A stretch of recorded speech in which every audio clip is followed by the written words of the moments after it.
Tonight at 9 p.m. on ESPN, Summer League action underway from Salt Lake City, the Sixers and the Jazz.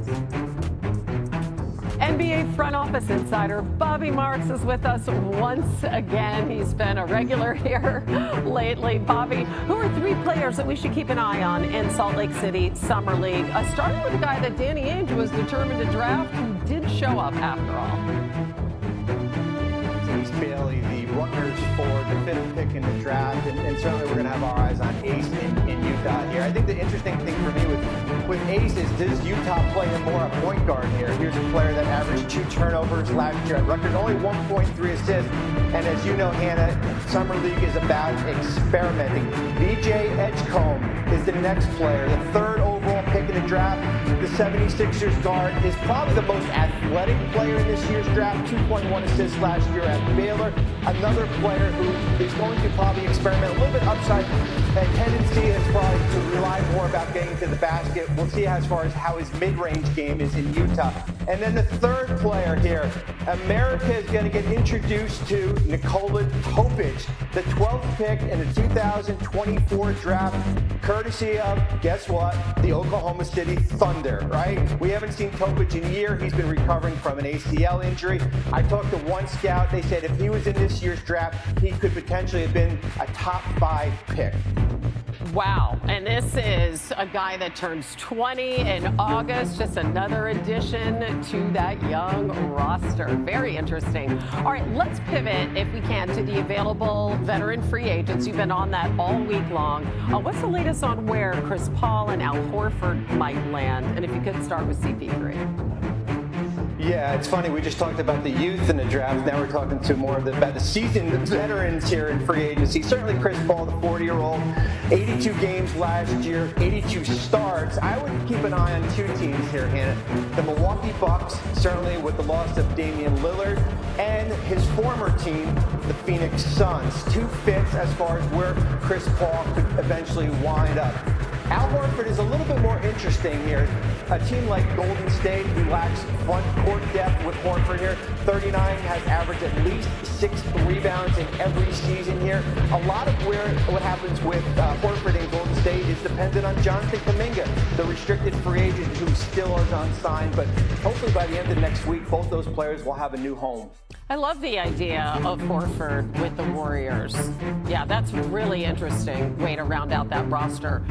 Finally, you know, we're doing 50 states in 50 days, and we're in Missouri today. So what about the future of a St. Louis native?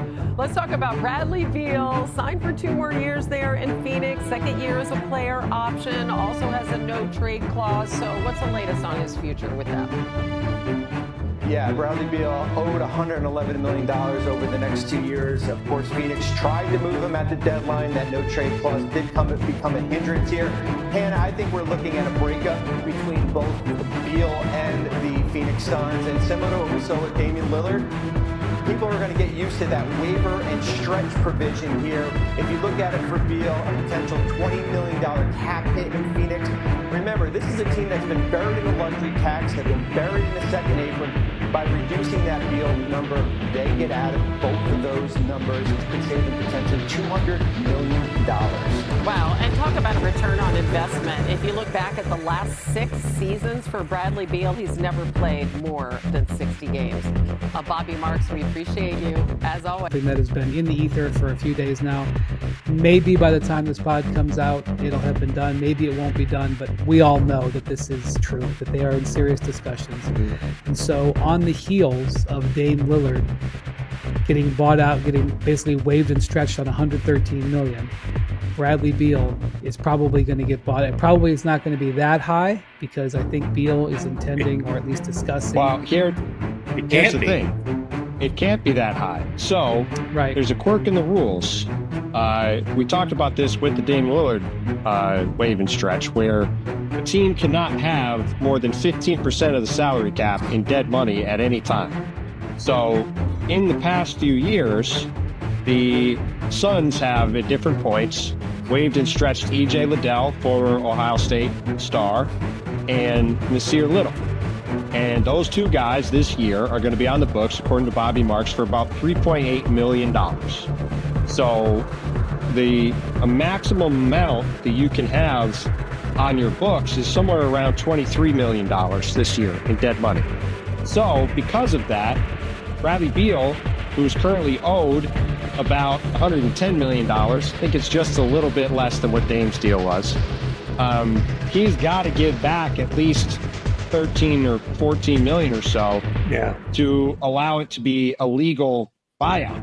So the Suns are going to end up with basically the same dead cap hit that the Bucks are going to have on their books, but because of this Nasir Little signing that this wave and stretch in the past, they have to get Brad to give back a little bit just so they can actually do it. And look, typically a buyout is a guy gives back the money he's getting on his next deal. You know, it's I don't know. Is there a situation now where Beal can get $14 million? Is there a team? Is there a team that has the full non-taxpayer mid-level? I don't see one. There's a few teams that would make sense for him. I mean, I don't know my how point far is, in a realm going. Yeah, I'm not looking for aggregation. Go into the realm of speculation. Okay, my point is there's a couple places he could go. Well, my point is this is real quick. He doesn't buyout. have to get he doesn't have to get if he's let's just say for the sake of the discussion, he's leaving $14 million on the table and he wants to be whole.